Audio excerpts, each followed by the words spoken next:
Un grupo de más de 150 empresarios y profesionales se reunieron por más de 7 horas en las instalaciones del INCAE en el foro Perspectivas y Decisiones 2019, donde se expusieron propuestas para buscar una salida a la crítica situación que atraviesa el país. Con la presencia de los empresarios, el evento dio inicio con la oración por parte de Alejandro Bolaños Davis. Aceptación es la solución hoy día a todos mis problemas. Cuando me siento turbado, es porque alguna persona, algún lugar, alguna cosa, alguna situación, algún hecho de mi vida me parece inaceptable y no puedo encontrar serenidad alguna hasta que no acepte a esa persona, esa cosa o esa situación, reconociendo que es exactamente como debe ser en este momento, porque no hay nada en absoluto que ocurre por equivocación en este camino de Dios. Y no podré mantenerme sereno hasta que no acepte la situación tal y como es, incluyendo mis defectos de carácter. Ricardo Meléndez se refirió al contexto mundial que, sumado a la situación del país, tendrían consecuencias extremas en la economía nacional. Ante este escenario, plantea que los nicaragüenses debemos de buscar soluciones prontas. Estamos transitando una nueva revolución industrial.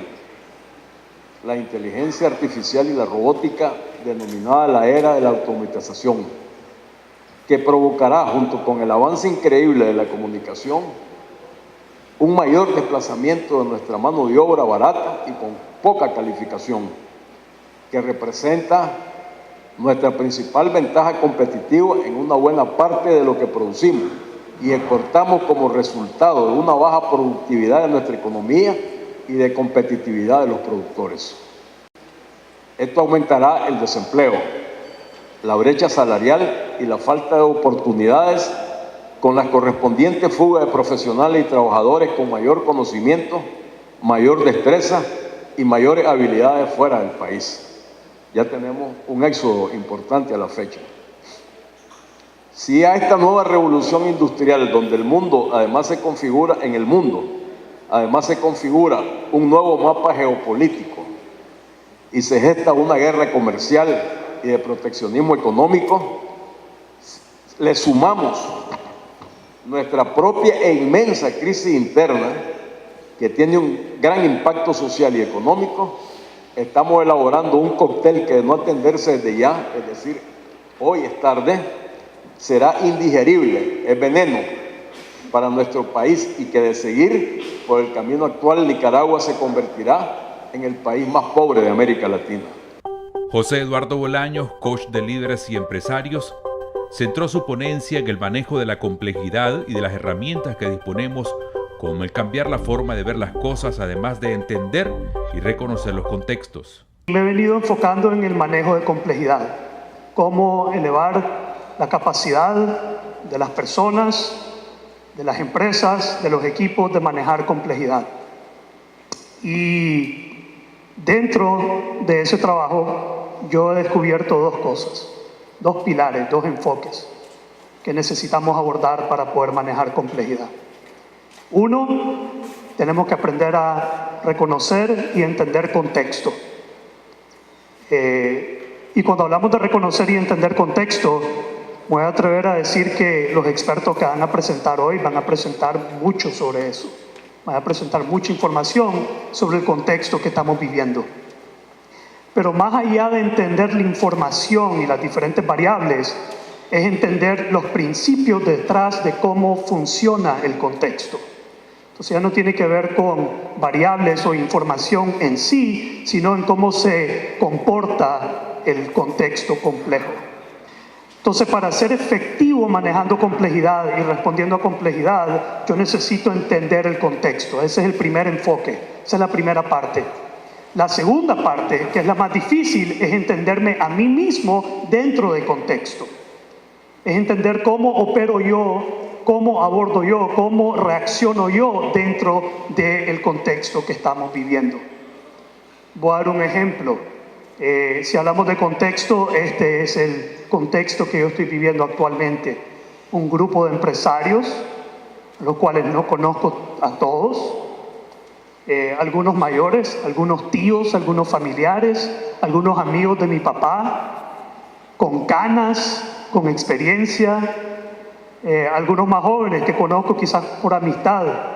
Pero es un contexto, y ese contexto en el INCAE, en Nicaragua, porque tenemos microcontexto, que es lo que está sucediendo aquí en este momento, aquí presente dentro de esta área. Esto es un contexto, y después tenemos un macro contexto, que es lo que está pasando en Nicaragua y mucho más allá lo que está pasando en el mundo. Pero si yo puedo hacer sentido de eso, si yo puedo percibir eso y recoger información de eso, yo puedo responder mucho más efectivo.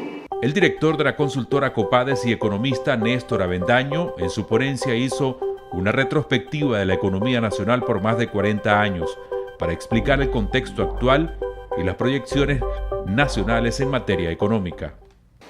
Yo les diría para que observen ustedes el comportamiento gradual, sistemático, con las interrupciones que se observaron a partir del año 77 hasta el año 1995, cómo se enrumba de nuevo la economía hasta el año 2017. Son 6 administraciones que hemos abordado en los gráficos y por supuesto ahí podrán notar a ustedes el avance económico que habíamos tenido hasta antes de abril del año pasado.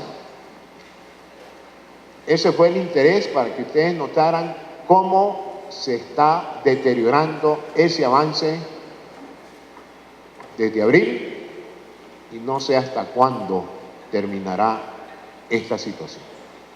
Avendaño expuso 3 escenarios posibles que tiene el país, desde la más optimista hasta la más pesimista y extrema, que dependerá de que los nicaragüenses mediante el diálogo nos pongamos de acuerdo. Aquí vamos a referirnos a 3 escenarios, pero recordando la causalidad de esos escenarios. Ya una ley Magnitsky, que le llaman en el argot popular Nica Act, ya fue aprobada, firmada, y espero que no la apliquen a Nicaragua. Cuando digo que espero que no la apliquen, es que no surte efecto ante una negociación que busque una solución pacífica en nuestro país. Hay un waiver de 6 meses. Ojalá que esa esperanza se haga realidad. Sin embargo, esta ley señala 2 sanciones financieras muy fuertes, como son que el BID y el Banco Mundial van a suspender cualquier extensión de cualquier préstamo multilateral a Nicaragua. He investigado ese concepto, extensión de cualquier préstamo. No se refiere a la futura deuda a ser contratada. También nos estamos refiriendo a los desembolsos de la deuda que ya fue contratada. En un escenario pesimista, el economista abordó el impacto que tendría para el país la suspensión de la cooperación internacional. Hay 2 anclas que pueden suspender los flujos de la cooperación. Por supuesto, hay sanciones personales, que ustedes ya conocen, las famosas listas que se publican con cierta frecuencia allá en Estados Unidos, pero eso lo dejamos a un lado. Refirámonos en este momento a esos efectos macroeconómicos, que en el peor de los casos es la suspensión del financiamiento de la inversión pública en Nicaragua. No olvidemos que la cooperación internacional financia el 80% del gasto de inversión pública. Es muy importante. Y aquí nos estamos refiriendo a la versión pesimista. La versión pesimista, ¿qué considera?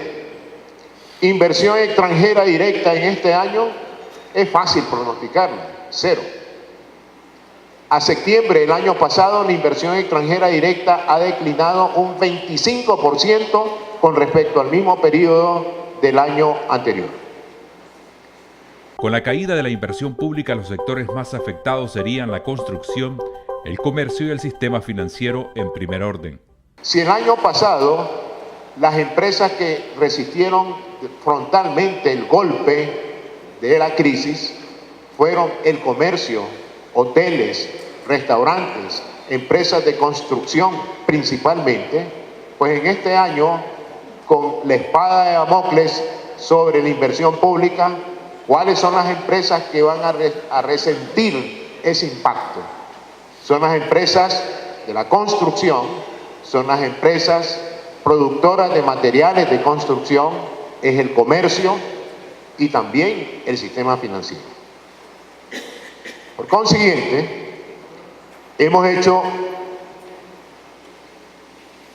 un supuesto bastante realista de que el sector privado de Nicaragua va a invertir el 30% de la ejecución normal en construcción y adquisición de maquinaria y equipo en un año, reitero, normal. En cualquiera de los escenarios posibles, el Producto Interno Bruto Nacional no proyecta crecimiento para el 2019. En conclusión, podemos observar que el Producto Interno Bruto real o en precios constantes o volumen de producción, en el mejor de los casos cae 0.8%. De ahí que enfatizo, yo diría severamente, que haya o no haya la búsqueda de una solución pacífica y negociada, la economía de Nicaragua va a caer en este. No hay posibilidades de crecimiento positivo de la economía en 2019. Eso deseo dejarlo como una frase lapidaria. No hay posibilidades de crecer económicamente en Nicaragua en 2019 en cualquier escenario que se contemple. Otra preocupación de Avendaño es el desempleo, que en la más pesimista de las proyecciones equivaldría a un 40% de desempleo de la población económicamente activa. La tasa de desempleo abierto, que no es el principal problema estructural del mercado laboral. Aquí el principal problema estructural de ese mercado se llama subempleo. Y un subempleado, ustedes deben conocer estas definiciones, se conoce en Nicaragua por dos motivos. Trabaja menos de 8 horas diarias y gana menos que el salario mínimo legal como ingreso mensual. Y el 80% de los ocupados de Nicaragua laboran en empresas que no llevan registros contables. Ahí está el subempleo principalmente. En desempleo abierto, en el peor de los casos, en el año 2019, estamos hablando de 16%, que sumado al desempleo equivalente relacionado con el subempleo, ascendemos hasta un 28% de subutilización global de la fuerza laboral. ¿Y qué ocurre con la caída de 20% este año? La tasa de desempleo global asciende a 40% de la población económicamente activa. Producto de la crisis, el resto de las naciones centroamericanas tendrían daños colaterales en su economía, pero no comparada con el estado de la nacional. En economía es fácil caer, severamente crecer, porque no depende solamente de recursos financieros y físicos. Mucho capital humano se está yendo en Nicaragua. Es una combinación de estos tres factores, ya que el otro factor que nos dice la teoría moderna, que es la remuneración al empresario, también está deteriorada en su nivel de utilidades versus sus activos o su capital. Pero la salida de capital humano, la inmigración, las muertes, el encarcelamiento, eso provoca un difícil andar después de una severa caída como la que estamos observando si no llegamos a una negociación pacífica. Al final de la ponencia, el doctor Avendaño realizó una serie de recomendaciones para evitar el peor de los escenarios.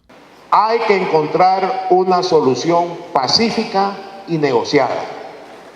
Vemos esa necesidad desde la acera económica. Pero se ha perdido en Nicaragua la comunicación entre el cuerpo gubernamental y el cuerpo empresarial. Y no me estoy refiriendo, estimados amigos aquí, a grupos empresariales. Me refiero a ustedes, los empresarios en general. Me refiero a ustedes en el desempeño diario de sus actividades en su empresa. No hay información, no hay comunicación y por consiguiente creo que es necesario restablecer la comunicación entre las entidades públicas y los cuerpos empresariales de este país, con los empresarios en general. No se puede gobernar y dirigir e incluso administrar una política económica sin comunicación, sin diálogo empresarial. Proteger el medio ambiente, conociendo las causas de esta debacle que hemos tenido. Una de las causas. Hay que mejorar la calidad del crecimiento económico. Y vuelvo a la economía. Hay que reducir la inequidad en la distribución del ingreso. Y aquí estamos hablando estrictamente de la política tributaria, que está también en discusión y por supuesto ha sido un elemento en la causa de estos problemas que nos aquejan el día de hoy. Mejorar, fortalecer educación, salud y nutrición de la población. Nosotros a duras penas aprobamos 6 años de estudio. Ese es el nivel de escolaridad promedio de todos los nicaragüenses. Así no podemos crecer.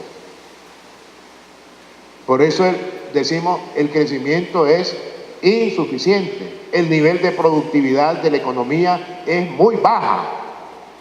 ¿Y cómo resolver esos problemas de productividad? Hay una responsabilidad estatal, transferir tecnología a los propietarios de microempresas, pequeñas empresas y por supuesto, entregada en forma simultánea con el crédito, pero no observo una banca estatal de fomento para la concesión de crédito a aquellos empresarios que no son sujetos de crédito en el sistema financiero nacional.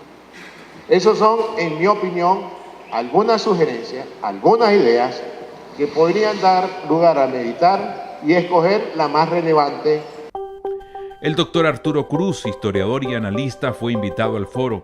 Se refirió a las consecuencias de la aplicación de la NICA Act y qué debería ocurrir en el país para evitar sus consecuencias. En el 2017, la cooperación global anduvo en $1.000 millones. Cayó en $500 millones. Y de esos $1.000 millones, casi el 80% es cooperación de los multilaterales. De ahí la relevancia notable del tema de lo que en un momento dado se le conocía exclusivamente como el NICA Act. Déjenme hablar un poquito del NICA Act. Yo me opuse frontalmente al NICA Act por mucho tiempo, porque yo consideraba que para dañar un gobierno no tenés que dañar a los nicaragüenses. Obviamente, soy un gran creyente que uno sale de una autocracia con la prosperidad, no con la pobreza.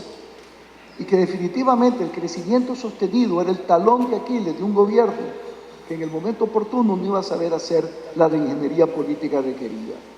La expectativa era que aprendiéramos las lecciones de la historia y que estuviéramos conscientes, cosa que yo muchas veces creo que todavía no estamos, de que el somocismo fue víctima de su éxito económico y social, incapaz en el momento oportuno de cerrar la brecha política sabiéndose ir. y generando una sucesión inteligente que hoy inclusive, si lo hubiera hecho bien, posiblemente un Somoza gobernaría este país. Para Cruz, 2013 fue un parteaguas para el gobierno de Ortega, marcado principalmente por varios factores como una mayor conectividad, más estudiantes universitarios y una mayor ciudadanía de manera general, circunstancias que no fueron aprovechadas para replantear nuevas acciones por parte de Ortega. En estos 10 años, no lo podemos negar, hubo cierto desarrollo material, insuficiente, pero hubo un desarrollo material, como dirían los marxistas. Las fuerzas productivas caminaron y surgieron 200.000 estudiantes universitarios. Y nos conectamos, eso es lo increíble. Nosotros éramos, en el 2013, el país menos conectado en América Latina, en los 18 países que encuestó Latinobarómetro. Y de repente, en cuestión de un año, entran 500.000 de nicaragüenses a las redes sociales. Entonces te podés imaginar, más ciudadanía, más estudiantes universitarios, más internet y un modo de gobierno que yo ni siquiera lo llamaría, pues yo no sé cómo describirlo ya, un modo de gobierno tan absoluto que todas las decisiones se tomaban entre Isabel y Fernando. Una salida a la situación del país parte necesariamente de la presencia de la Organización de Estados Americanos, elecciones adelantadas, que sería una condición que limitaría al Congreso la aplicación de la NICA Act. Si aquí encontramos una ruta de salida política que contemple, y te lo dicen concretamente, liberación de los presos políticos, que contemple una presencia real de la OEA y de otras instituciones como ella, que contemple un ejercicio electoral creíble para los nicaragüenses y para el mundo, y que contemple elecciones, insisto, subrayo, adelantadas, sin necesariamente definir fecha todavía, fíjense lo que acabo de decir, pero adelantada, no puede ser noviembre 2021. Según Cruz, si Nicaragua no encuentra una solución a la crisis, el país caerá en el peor escenario económico y social. El argumento básico sería de que si no, de alguna manera, no encontramos una salida que le dé respiro a los nicaragüenses y que de alguna manera el vecino del norte diga, bueno, la mayoría de los nicaragüenses la aceptan. Y para eso tenemos un mes, creo yo, 1 mes y medio, en el mejor de los casos. Obviamente la debacle es inevitable, tal como la pinta Néstor. Su mejor escenario es el peor escenario.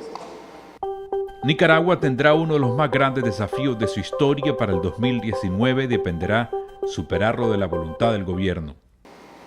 Que va a ser un tema central, que no es algo que se va a poder obviar. Y usualmente, y voy a ser muy franco, cuando querés salida política, el tema de la justicia es un impedimento. Ahora, ¿cómo reconciliar esos dos temas? Salida política y justicia, creo que va a ser de los grandes desafíos. Y de ahí que para mí, el actor que no puede dejar de estar presente en nada, nos guste o no nos guste a algunos, es la Iglesia Católica. Es la única que va a poder bendecir esto, independientemente de lo que por un lado vayamos o por otro lado vayamos. Como parte de las actividades y después de todas las exposiciones, se realizaron mesas de trabajo, en el que cada grupo hizo sus acotaciones y propuestas para superar la crisis que sufre el país.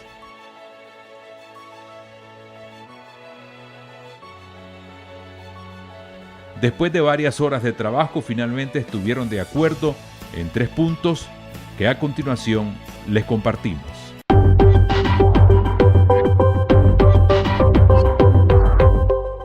Un grupo de empresarios se reunió el pasado 8 de enero en las instalaciones del INCAE en el foro Perspectivas y Decisiones 2019. Al final del evento, se emitió una resolución y cuyo contenido le compartimos en 3 puntos. 1. Fortalecer la organización empresarial. 2. Crear condiciones para una negociación nacional magnánima y con sentido de patria y con pocos actores. 3. trabajar en el establecimiento de la negociación, agenda, normativas, procedimientos y contar con ayuda de expertos. El foro se diseñó para apoyar a los empresarios proactivos a ser creativos y encontrar caminos para salir adelante frente a la situación que atraviesa el país. Este primer esfuerzo empresarial es el inicio de un sinnúmero de actividades encaminadas a estabilizar la economía nacional.